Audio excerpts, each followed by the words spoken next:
Dr. Erik Perl, autor bestseler knjige Rekonekcija, lijeci druge, lijeci sebe, prevedene na 30 svjetskih jezika, već 18 godina putuje svijetom učeći rekonektivnom iscjeljivanju sve koji su zainteresovani da prime ljekovitu frekvencu kojom se iscjeljuju mnoge bolesti, čak i one koje klasična medicina smatra neizlečivim. Prije iznenadnog pojavljivanja ovih iscjeliteljskih moći, Erik Perl radio je 12 godina kao ljekar-kiropraktičar i vodio izuzetno uspješnu ordinaciju u Los Angelesu. U avgustu 1993. nakon niza čudesnih iscjeljenja koja su se dešavala tako što je dr. Perl jednostavno držao ruke u blizini svojih pacijenata, postalo je jasno da je dobio neobičan dar. Pacijenti su počeli da prijavljuju iscjeljenja od raka, epilepsije, sindroma hroničnog umora, multipleks skleroze, cerebralne paralize, bolesti vezanih za sidu, urođenih fizičkih deformiteta. Od tada rekonektivno iscjeljivanje privlači pažnju vrhunskih ljekara i medicinskih naučnika u bolnicama i univerzitetima širom svijeta. Trenutno se u brojnim centrima sprovode nova ispitivanja pod nadzorom čuvenih naučnih istraživača kao što su dr. Gary Schwartz i dr. William Tiller. Veoma brzo, nakon prvih iscjeljenja, dr. Perl je otkrio da svoj dar može da prenosi drugima i da bukvalno svako može imati pristup ovom novom, sveobuhvatnom spektru iscjeljujućih frekvenciji koje prevazilaze sve do sada poznate tehnike energetskog iscjeljivanja. Od 90. godina do danas obučio je oko 60.000 praktičara rekonektivnog iscjeljivanja u preko 65 zemalja. Dr. Perl rado dolazi u naš region. Krajem aprila boravio je u Požarevcu, gdje je na prezentaciji organizovanoj za oko 500 posjetilaca, uglavnom ljekara i medicinskih radnika, iscijelio nekoliko osoba iz publike. Sa dr. Perlom razgovarali smo uoči seminara održanog krajem maja u Zagrebu, seminara na kome je učestvovalo 590 polaznika iz Hrvatske, Slovenije, Srbije, Crne Gore, ali i drugih krajeva svijeta. Ljudi najrazličitijih profesija i interesovanja okupili su se u konferencijskoj dvorani zagrebačkog hotela Sheraton, neki sa željom da i sami postanu praktičari, drugi sa potrebom da prije svega pomognu svojim najbližima. Majka 18-mjesečne djevojčice iz Južnoafričke republike vratila se iz Zagreba sa dvostrukim darom. Nakon kratke seanse sa dr. Perlom, beba je gotovo potpuno izliječena od deformiteta sa kojim je rođena, a majka je ostala na seminaru kako bi naučila da dalje pomaže svojoj djevojčici i svima kojima rekonektivno iscjeljivanje bude zatrebalo. Dr. Erik Perl jedan je od najpriznatijih svjetskih iscjelitelja. Čudesne priče njegovih pacijenata do sada su dokumentovane u 6 knjiga. Govorio je po pozivu u Ujedinjenim nacijama, držao predavanja pred prepunom salom Madison Square Gardena i potpuno je posvećen, kako sam kaže, širenju svjetlosti i informacije, neprestano putujući sa timom svojih saradnika i obučavajući praktičare rekonektivnog iscjeljivanja na seminarima širom svijeta. So, Dr. Perl, in your book, The Reconnection, Heal Others, Heal Yourself, you described your encounter with what is worldwide known as reconnective healing. You said on Friday, I left my work as a chiropractic. On Monday, I come back as somebody else. So, what happened during that miraculous weekend? Well, actually, what I said was, when I came back, I was something else. Which is because my parents always told me, you're something else, but that wasn't what they meant. What happened? In a minute or in a week? Because the explanation changes. I was awakened in the middle of the night by a bright light. I opened my eyes to see what it was. It wasn't anything seemingly spiritual or metaphysical, it was just the lamp next to my bed. It had turned itself on. Now, I had that lamp for a good 10 years and it hadn't selected any other propitious occasion to self-ignite, but there it was. And at the same time, I felt as if someone was in my home. I'm thinking maybe the lamp was an electrical short, except shorts usually turn things off, so I don't know, maybe it was along. But the feeling of someone in my home was just uncomfortable. So I got up with a knife and a can of pepper spray and my Doberman pincher, and I walked through the house hunting And after about 20 minutes, I couldn't find anyone, even though it felt like someone was still there. So I talked myself into thinking it was my imagination. I went back to sleep. But that Monday when I went into work, 7 of my patients, independently of one another, told me that they felt someone in the room with us at my office. Some said standing, some said walking, some said running, and 2 of them actually looked me straight in the eye or lowered their eyes a little bit and said it felt as if someone was flying around the ceiling. Now this was 7 people in one day, in my 12th year of practice. No one ever said that to me before, so you would think that this would have gotten my attention. But other patients were saying, I can feel your hands before you touch me. And I'm thinking, oh yeah, sure you can, close your eyes. So they'd lie down with their eyes closed, and I'd hold my hands sort of in different angles, aimed toward their shoulders or their feet, and they could tell me. They could tell me where they felt it. They were also feeling more than just 1 or 2 hands on them. Others were smelling fragrances of flowers that they'd never smelled before. I said, well, how do you know that they're flowers then? They said, I just know. Some said they were seeing colors. Many saw colors that they had never seen before. Well, I said, well, what were they? And they would say, well, golds or beautiful violet, lavender, purples, or whites. And I said, well then, if you can describe them, then how can you tell me you never saw them before? They said, I don't know how to explain it. I can just tell you I never saw it before. And the colors themselves either looked as if they had lights shining from behind them or as if they were lights. Next thing we know, people start having healings, real healings. They're getting up out of wheelchairs, vision and hearing is returning, they're coming and showing me laboratory reports where their cancer tumors had suddenly vanished. Children with cerebral palsy or epilepsy are walking and running and playing, speaking normally, not having seizures anymore. Not all of them, but a lot of them, enough so that we knew that something significant was occurring, something real. Their parents would call and said, what did you do? I said, I didn't do anything, and don't tell anyone.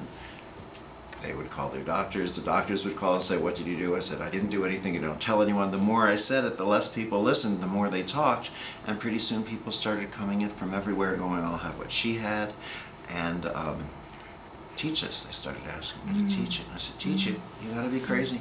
There's no instruction manual. I'm standing there waving my hands in the air looking like an idiot.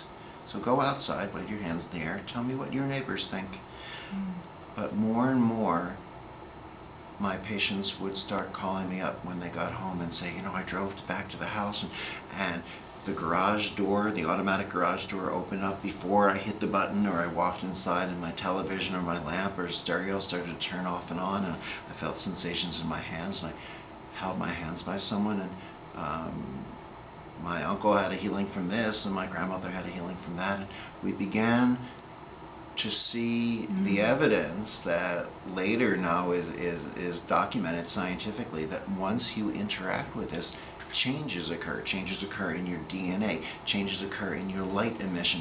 Changes occur in gamma radiation absorption. Your brain waves and heart wave begin to show up on the same reading and intertwine with other people. And I hope you like the change, because once you have it, you don't get to change back. There it is.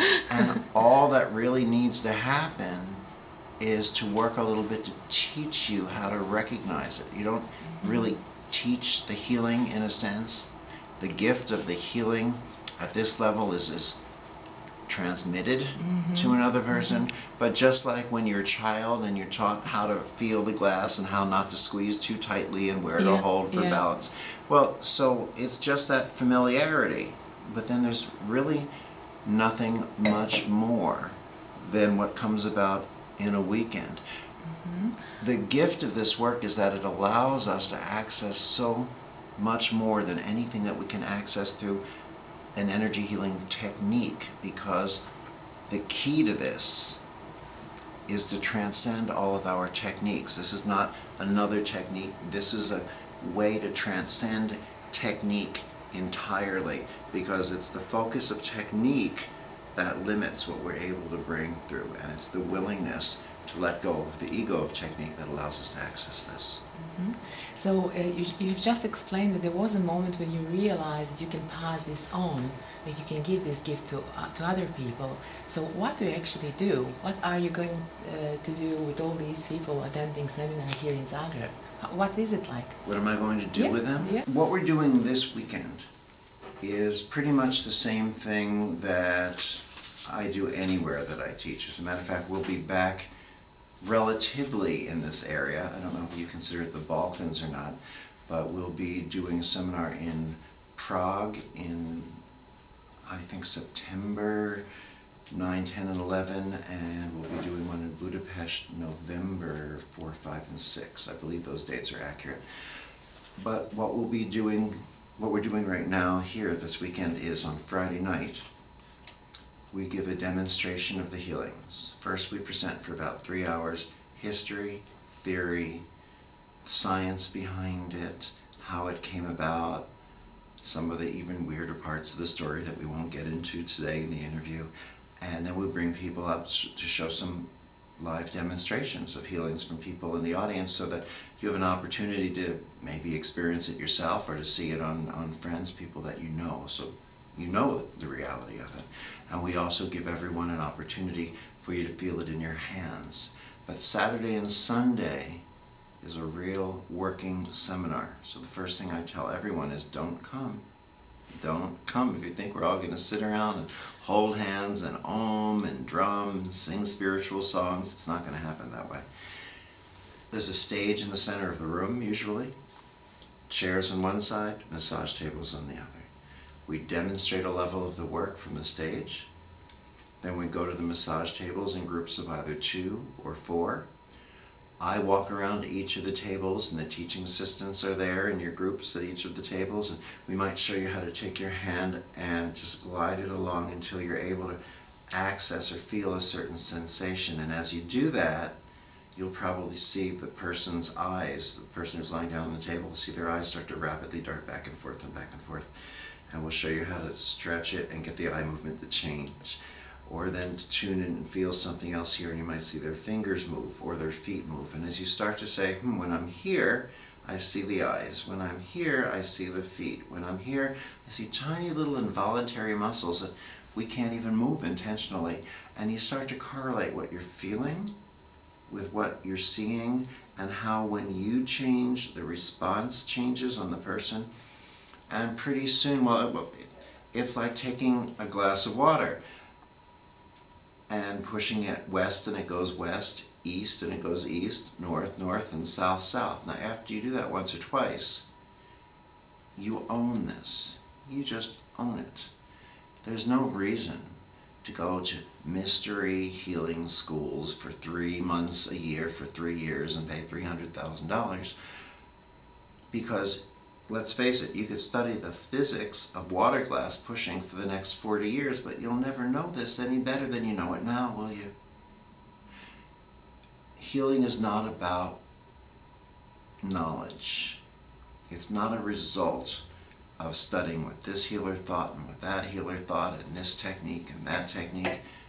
Healing, true healing, only comes about once we transcend the knowledge and step into a consciousness, a state of knowingness. In our seeing lies our knowingness. In our knowingness lies our ability to see yet even more. And in that continued relationship, we simply expand in our mastery. Part of the gift, as I mentioned, of this work is that it allows us to completely transcend our energy healing techniques. But part of the requirement is that it requires us to completely transcend the energy healing techniques. The gift is that it lets us transcend the techniques so we can do less work to bring about more for the people who come to see us. But the challenge is whether or not we're willing to transcend the techniques. Or you could say that the gift is that this allows us to completely demystify the healing process. What can prevent us from that? What can prevent us from that? Well, think about it for a moment. The gift is that this allows us to demystify the healing process so it's clear and transparent for everyone. The challenge again is whether or not we're willing to. So if we're not willing to transcend our techniques, to do less work, to bring about more for our people, we need to ask ourselves why, as you're starting to.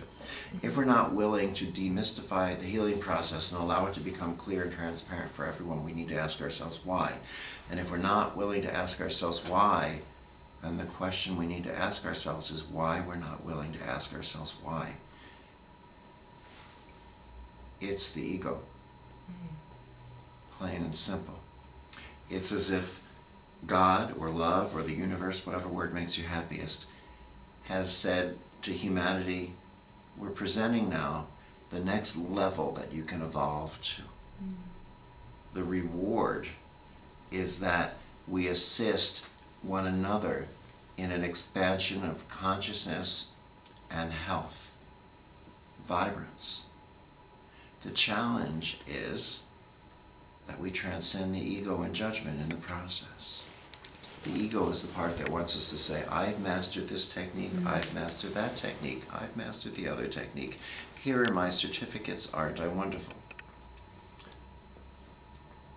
And you know, you can go to Reiki or some other energy healing technique, and if you pay them enough money, after enough weekends, you'll get a certificate that says that you're a master. And people put that on their walls because they're not aware that a true master would never have a certificate on their wall that says that they're a master. Because master is within. It's not what's on the outside. The degree to which we wear the costumes, hang the certificates, say who and what we are and what we've accomplished is inversely proportionate. It's the opposite of how much we truly own that truth on the inside. So you actually say everybody can receive this gift, but whether this gift will create or co-create healings with the universe, it depends on our state, whether we are attached to our ego expectations or not.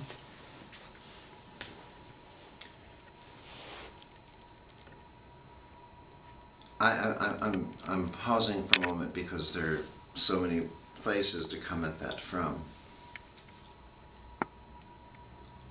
Everyone can learn how to do this work. Everyone will receive the gift. But some might not be able to utilize it because of the ego. There are only a few who dare to open their eyes, and many that do are blinded by what they see. Some people will come in and see the healings, observe, notice, and walk right out, say, this is for me. Others will talk themselves out of it. They'll imagine, they'll say, oh, well, it must be mass hypnosis. Well, if it is, I'm hypnotized too. Or they'll say, well, people's eyes and fingers and feet are moving because they're lying there on the table nervous, or they expect it. Well, then how come when the person is standing, who is standing, moves their hands differently, the body changes? The person who's lying down doesn't see what they're doing because their eyes are closed. So obviously it's not that. Excuse after excuse after excuse. And so some people won't allow themselves to fully access it. Or their ego says, well, this isn't a way to transcend technique, it's just another technique. They don't understand. So what they do is they reduce what they're able to get from this. And so if you're looking for someone who practices reconnective healing, look up their websites, Google them, make sure that they have transcended their energy healing techniques, because if they're still also doing techniques, they are not able to bring this through as well as the people who have the full gift of it, who do transcend the technique. So it's pretty much like, do you have a child? No. Okay. Do you remember learning to ride the bicycle? Oh, yes. Did you learn with training wheels? You learned with training wheels, Yes. right? Okay. I was scared. Yeah. Yeah. And were you excited or a little frightened when your parents took the training wheels off? Of course, I was a little nervous, a little bit right? nervous. Yeah. Sure. Yeah. Well, what happens is our energy healing techniques are pretty much like training wheels on a bicycle. They help us get a sense of balance.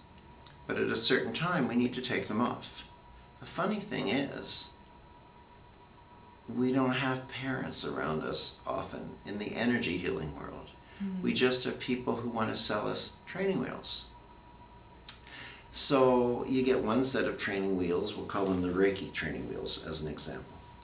And you use that, but you realize that you haven't mastered healing, you've only mastered a healing technique. So you don't have parents around saying, now you have to take the training wheels off. So you go back to the training wheel store where they're happy to sell you a second set of training wheels. Then you learn the Qigong technique or the Jinshin technique, or you learn techniques where they tell you to pretend to put an invisible zipper up in front of you to protect you from something, or where you're supposed to shake off negative energy. And pretty soon it's like having 24 sets of training wheels on a bicycle. Sure, you get more training wheels, and you'll master the bicycle with training wheels, maybe. But you'll never master the bicycle itself, because the true gift of the training wheels comes only when we remove them. Yeah. The true gift of the technique comes only once we transcend the technique. It doesn't come from adding more. Technique is that step to allow us to get our toes wet, maybe, but we have to remove that for the gift. Now, a different aspect of your question was expectation. You see, there's expectation and there's expectancy. They're two different things, slightly. So, for example, let's say person A makes an appointment to come in for a healing session. So maybe they want to come in and see me for a healing session. I'm using this as an example. Don't try to come see me for sessions. I don't really tend to do them now. This is why I'm teaching people. But let's say, for example, that person A came in. Let's say you came in to see me for a healing session. And you scheduled it 6 months in advance, waiting for when I, would be here in Zagreb. And then you had someone take care of your business responsibilities and someone to watch the home or to watch your mother, all those different things. You flew out here, you took a hotel room. You come and maybe you have an assistant answers the door, has you fill out paper, has you pay some money, take off your shoes, lie down comfortably. 10 minutes later, I walk into the room, I walk over to you. I go like this for a second, and I leave. Well, you might not be too happy with that. And you probably won't choose to accept a healing from it because you had certain expectations that I didn't meet. You traveled, you spent money, you this, that, and in your mind you're thinking, well, let's see, the doctor should at least spend an hour and a half with me, should at least talk to me for another half an hour first, should at least have a conversation with me afterwards, and then we should go have coffee, and the degree to which I don't meet your expectations, this detailed painting you've created, you're not going to allow yourself to have a healing. But maybe someone who's taking the seminar this weekend is in a restaurant that I walk into Saturday night. They're there with local friends. And they say, oh, there's that guy who's teaching me, the crazy guy who's teaching the seminar this weekend. Will you please let my friends feel it in their hands? And I say, sure, I'll let him feel it for a second. So the friend holds his hand up, I let him feel it for a moment, but the maitre d' in the restaurant is busy. It's Saturday night, and he says, we have to go. So I leave after only a few seconds. He might get a call the next day from his friend who says, guess what? I had psoriasis on the right side of my face and body all of my life. So do my brothers and my uncles and all the guys on my father's side of the family. And I woke up this morning and it was gone. So why did his leave? And why did you not have the healing? Again, it's the difference between expectation and expectancy. Your expectation was you created a detailed picture of what it should be. This person had none. he just was in a wide open state of expectancy. Oh wow, something kind of unexpected and cool. Wonder what it is. Opens up for the gift of the universe to fly through. Our attachment becomes our limitation. Yeah. Our willingness to experience without that attachment is the key to freedom. Is this why kids are so receptive to this energy? Kids can learn them much more quickly because kids don't have the ego of saying, I need another certificate and look what I've mastered. And kids don't have the fear that is so prevalent in the healing community, because the energy healing techniques teach us fear and lack and limitation. They tell us to protect ourselves in a white flame or a purple flame or a gold flame, or shake the negative energy off, pull up a zipper, spray ourselves with alcohol. Every time we bring a protection into the equation, what are we bringing into that equation? Fear. And fear creates more fear. But healing doesn't reside in fear or lack or limitation or the illusion of separation or darkness. Healing resides in love and oneness and prosperity, abundance, light. We can't give a gift we're unwilling to receive. We can't stand in fear protecting ourselves and offer healing that resides in love. We can't be adding crystals and pendulums to ourselves and all sorts of amulets to help us be more. We can't stand in that lack and facilitate healing that resides in abundance. We can't stand in the dark and facilitate healing that's comprised of light, that resides in light. So it becomes a challenge. And the first challenge is to allow ourselves to be childlike, open, and willing to experience. Here, want to try something? Yeah, of course. Okay. Put that down for a minute, your little notepad. Yeah. And just give me, here, just uncross your leg, give me one of your hands. Give me this, it's closer. Okay, great. Open your fingers a little bit. Just like that, open. Good. Got them there? Okay. Now, when I bring my hand in, see the movement that's going on in your fingers? Yeah. I'm just letting my hand sort of float. If I push it down, it floats back up. I'm not pushing, I'm not sending. I'm really sort of, I'm like listening with a different sense. So I see when your fingers begin to move or respond like that, and I play with it because it's fun. That is not a technique. What would a technique be? Move 3 times counterclockwise and then bypass this area and then sweep the energy up the front and down the back and off to the east. If I were focused on technique, I wouldn't be able to allow for this to happen. But it's the openness and the playfulness. Now, see how it's getting stronger? What's different? I'm moving further away.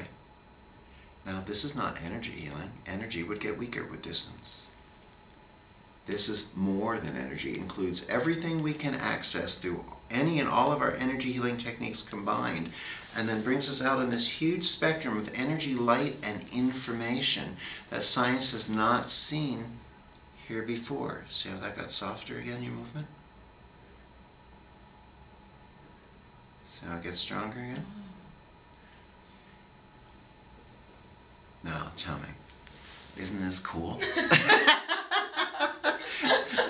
Don't you want to learn it? Don't I have a fun life? Now, that's not, I'm sorry, I didn't mean to take your notepad away from you, but I just wanted your hand for a moment so you could, what did it feel like when I was doing that? Wow. It was very exciting, very playful, especially when my hand went out of my control. It was like me observing it in my hand, completely ignoring whatever was in my brain or in my body, like doing something on its own. It's funny. It's funny. So, we talked about a little bit about what happens at the weekend. Yeah. By the end of that weekend, by that Sunday, I can pretty much make you 2 promises. A, you'll be able to do anything. you'll be able to do anything and everything in the way of healing that I can do.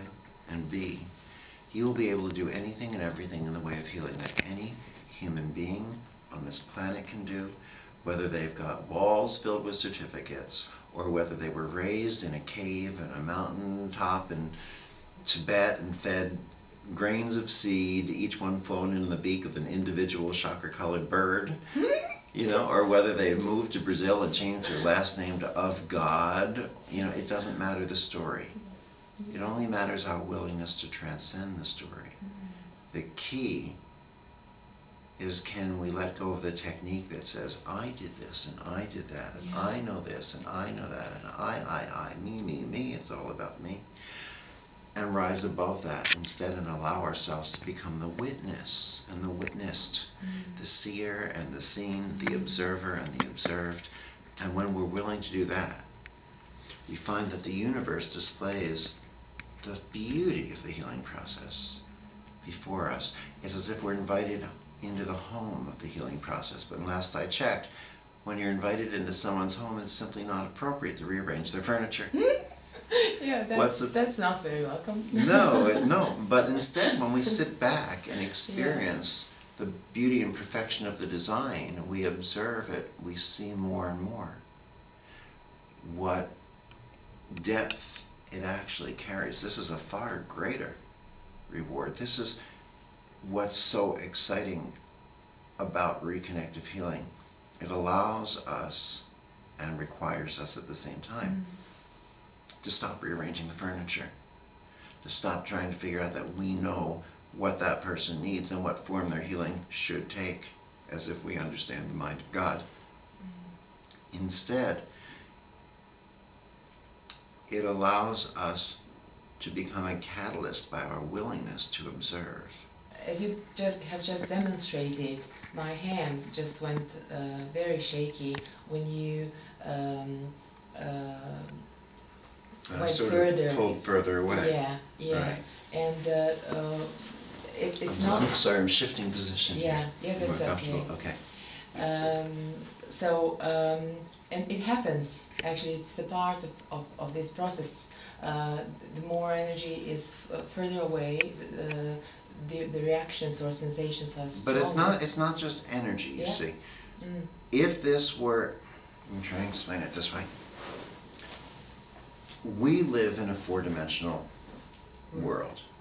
In quantum physics, they describe our four-dimensional existence as one within the bounds of height, width, depth, and time. And they'll often illustrate it as if we're existing in a bubble. So they'll say, imagine that in this huge, vast, endless, multidimensional universe, this little bubble contains our existence, our playground in the endless universe. The wall or the cell of the bubble is comprised of height, width, depth, and time, and the interior has been energy. Everything, as we've learned, has been energy, including our healing techniques, because they've been subsets, fragments, portions of the energy. Reiki feels different than Qigong. Qigong feels different than Shinshin or Jōrei, because we access them through different techniques. They're different. If they were all the same, they wouldn't have different names and they wouldn't be need to be accessed differently. But once we let go of the telescope that focuses us in on one technique, we can then start to see the larger picture. But still, where we've only been able to access energy. Only to access energy, because that's all we've had. The thing now that we understand is that time is moving faster. Not from point A to point B. But visualize one little point, and time is moving faster in all directions at once. So what time is actually doing is it's opening up and expanding, which means our playground, our little bubble, is now opening up and expanding and encompassing more of what has always existed out here in the universe, but hasn't been here in our bubble before. In other words, it's always existed outside of time, so it's timeless. But it hasn't been here before, so it's new. It's not old, it's timeless, and it's new to us. And this royally pisses off a lot of the spiritual and New Age community who want everything to be old, because their egos want to be able to say something like, oh yes, I remember this from my past life when I was Cleopatra for the 37th time. And guess what? Sometimes something is just new. And isn't that nice? Because we're also here for what is new. So what science has discovered with reconnective healing is it's not a technique of healing. It's not even just the entirety of healing. It's a field, it's a genre, it's a tapestry in a sense, so broad and fully comprehensive that it contains all the gifts of the healing techniques without the weaknesses, because it simply allows us to access the energy and then move beyond into light and information, aspects of energy, light, and information we haven't seen here before, and it's without the limitation of the techniques themselves. In other words, it allows us to stop doing and instead to become the healing. This is going a little bit against what we're taught. Because the healing teachers are not always masters. The teachers are good at bringing us back. Come back and learn more, come back and learn more, write me another check, my husband would love to deposit it, come back and learn more. And yet the masters say, don't come back. The masters are the first ones who tell us they're not teaching us in the first place. The teachers are good at keeping us coming back and filling their chairs. The masters say, don't come back, I need that chair. Because there's always the new student as long as there's truth to be taught. The teachers say, do this, then do that, then do the other. But you know, the masters are the ones who explain to us that the true gift of the technique comes only once we transcend it. If you take a lit candle to light another candle, to light another candle, to light another candle, you never see that flame standing there cowering in fear, trying to protect itself or spray itself with alcohol. You only see that flame standing there in the truth and beauty and integrity, the essence of who and what it is. And by doing so, it inspires the next candle to ignite, and the next, and the next.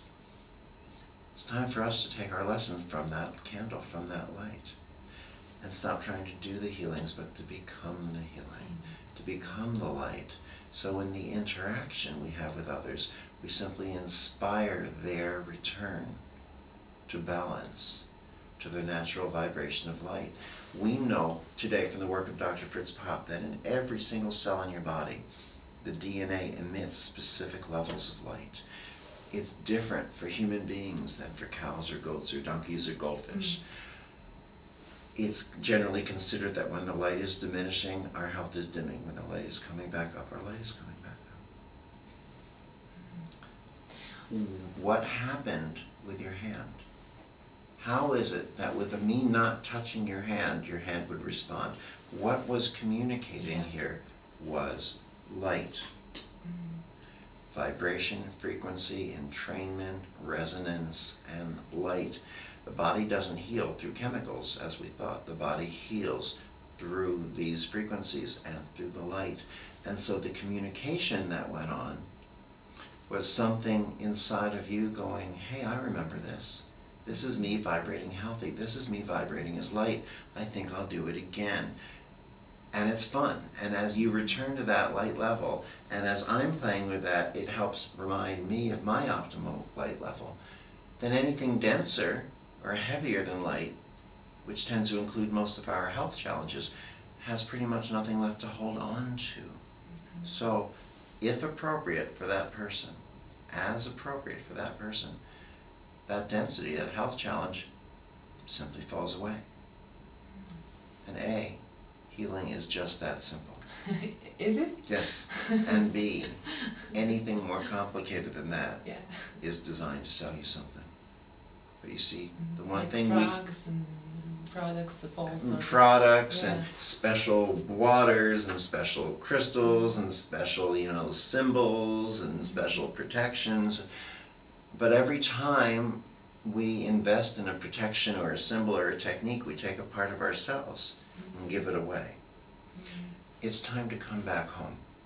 The answer is home. Is reconnection coming back home? It's coming is back home. That's what we're reconnecting with.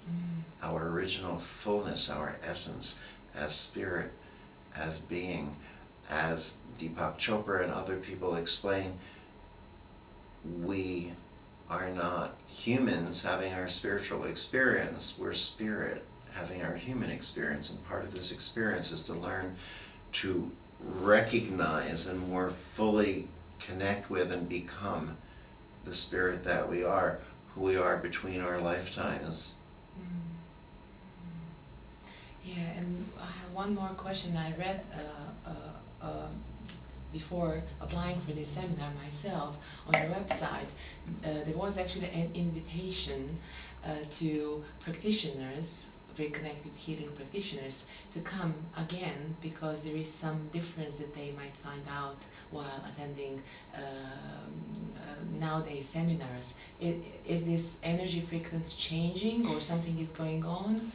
It's not exactly that there's a difference. How can I explain it? Well, I'm not scripted. I probably wouldn't do well following a script. Over time, the seminars evolve. We learn how to teach things differently, in different ways. But even when people attend the seminars very close to one another, oftentimes people will want to take it a second or a third time, they hear things differently than they did the first time. The first time when we're there, we're often focused on, are we doing it right? Oftentimes people will come to me and say, oh, it's an entirely different seminar. I go, no, you're listening with entirely different ears now. Your focus is different. Yeah. And at the very end, Dr. Perl, you have been giving this gift and sharing it abundantly with the rest of the world for so many years now. There are thousands of practitioners all over the world. And what have you been receiving in return? What is your gift? Happiness, joy, the excitement of seeing people discover something new. And sometimes the frustration of seeing people talk themselves out of it. Not everyone is ready to make this transition. And people come up with different excuses. They say, well, how will I honor my teacher if I transcend the technique? We have to say the truth. Your teacher might not feel honored if you learn just from a teacher. And yet if you learn from a master, that's the only way your master will feel honored, by transcending the technique. It's time for us to become the teachers of the teachers and watching the people come into the seminars and truly stepping into their mastery and being able to go back to the people who are still mired in technique and fear base and say, come here, let me show you something. And bring them up out of it too. That's the gift. The gift comes in that. Children can, we allow children to attend the seminars. Pretty much any age, although I would say, like maybe 7 would be a good low-end age, and probably not much younger, as long as the parents feel that the child can keep their focus and attention through a weekend, and the parents are with them, the child, to make sure if the child needs special attention. But we also have a condensed class that's designed just for children. And again, you can take it anywhere from the age from 4 to about 15 if you want. And you know best whether your child is geared for something short like that or something for a full weekend. But you see, young children, it only takes a few hours for them to learn it because they don't come in the quagmire of the ego. And they don't come in living in the fear, thinking they've got to protect themselves or be careful of this or that. We let parents observe from the side, but we don't let parents interact with the child during the class, because we don't want the child running over going, "Now, honey, shake the negative energy off 3 times to the west." Hopefully, when the children learn this work and they go home and the mother or father comes over and tries to tell them to protect themselves, they can look up and go, "Come on, Dad.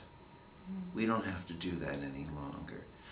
And they'll learn from the loving look of the eyes of their child, maybe even more than from someone else who's showing them and teaching them. You see, we look at our children as if they're empty vessels brought here for us to fill with everything that we know.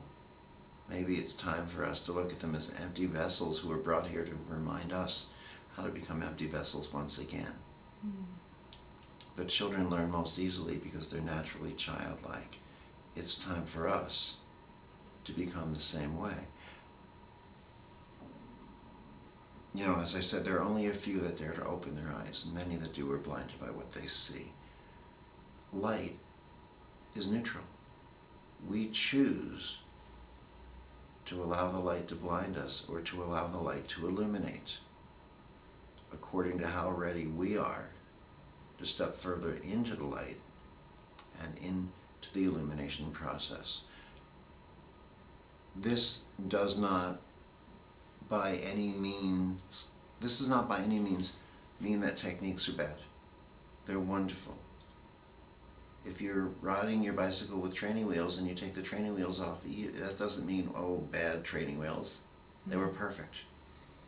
This doesn't mean that the teachers who are keeping us in fear, you know, and protections and limitations of technique are bad either. They're doing exactly what they're supposed to be doing here. And I'm sure that when we all die and we all return to that wonderful light and we all see each other there, we're all going to embrace and say to some of those teachers, "You were so perfect in your role. You kept me shaking the negative energy off and spraying myself with alcohol and zipping up protections, and you finally succeeded in bringing me to such a level of fear that it dawned on me that I'm not willing to live in fear any longer. You were the gift that allowed me to step out of fear and into love." None of us are doing anything that's wrong. We're not doing anything that's wrong by showing the light of how to transcend the fear. And the teachers who are teaching fear-based limitation healing techniques aren't doing something bad either. They're doing just what they're supposed to be. They're helping us come to that level of fear where we can finally see the light and say, "I'm not going to be in fear any longer." And we're all going to be thankful and rejoice when we meet at the light. And a lot of us are going to choose to dive back in and come back again and live yet another life of lessons, learning, and teaching. Thank you. Thank you. My pleasure.